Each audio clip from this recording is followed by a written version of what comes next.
You might be wondering if my childhood is a memory that I'm just remembering now. No, that's not how horrific childhood memories work. When something horrible happens to you and you try to get to the bottom of it, or you really want to know what's going on, you remember those memories over and over and over and over, and you try to forget them and you can't, and you try to forget them, and you try to forget the ruler to the face, you try to forget the going to the doctors with your mother, you try to forget all the pills and how you felt that day, and you try to forget being sleepy at your own party and your strangers coming up to you and saying, are you depressed? Are you sleepy? What's going on with you? Meanwhile, your mother tells fantasies and stories to people. These things are things you remember over and over and over, and you try to forget them, but you can't. There is no forgetting them. You will always get triggered and remember them. Anytime I hear about a pill or a mother giving pills to a child, I will remember every single time my mother gave me a pill as a child. That is how horrific PTSD memories work. So if somebody tries to tell you, well, he's probably just fantasizing it, it's not how it works. Especially when other people continuously come up and ask you why your mother's a lunatic. People don't share a 25 years of one person being a lunatic. If hundreds of people over a 25-year period of time all ask you why your mother's a lunatic, it's probably good to look into that. And if all your children, if your son, your stepson, your adopted son, your daughter, the guy next door, the teacher, the best friend of the family, if you've got a lot of people coming up to you going, hey, you might want to keep an eye on this. Yeah, I think there's some nuttiness here. And you just moved around the country, and that might not be a good sign. You just moved Zach to like 5 different states, so you might want to watch what's going on here. That's pretty obvious. It's not like I have to fantasize or nothing. Everybody in my family got their own moments. They all got times where my mother acted crazy trying to hurt me or do something crazy to me or try to brainwash me or try to do fuck up my head or teach me a fucked up lesson that gets me hurt.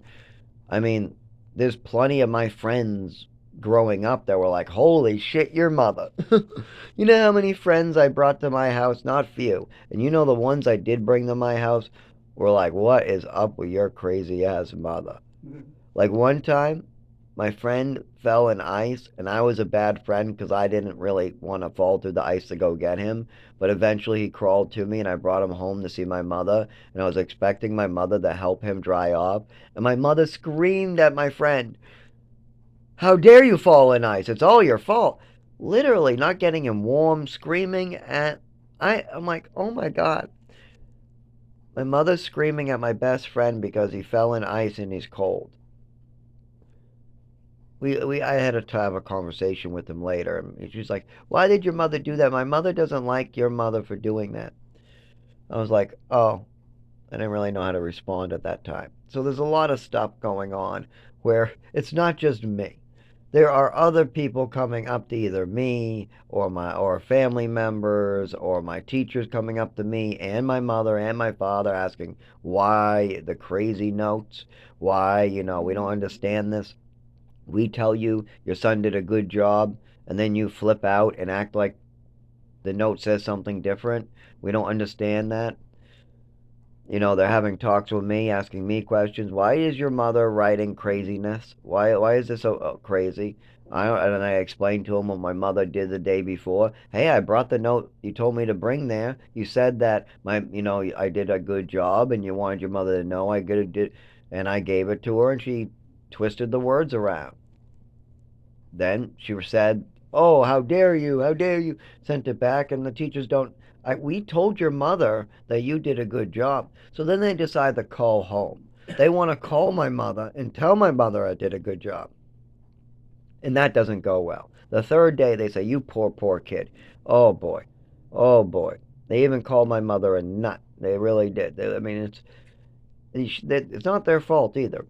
I guarantee you, whatever the hell was over that phone was the worst conversation that teacher aide and teacher ever had to have with a parent. My mother was beyond nutty. Like, she was jealous of toys. Yep, she was willing to steal an orphan's child medal, make up a fantasy, just to push meds on her kid. Not only this, she was jealous of her kid's toys and used to think that her son liked the toys better than her, so would throw them away and get rid of them.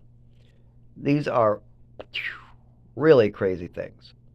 Or she thought it was okay to give extra medication to a child and admitted this in front of other family members. This is not the first time. She did give extra medication a lot of the time during my childhood, and she thought that this was appropriate to be just throwing in medications over the counter, her own, trying to get them from doctors based on fantasies and lies. Just like she thought this was okay to do, and so I had damage done to my body.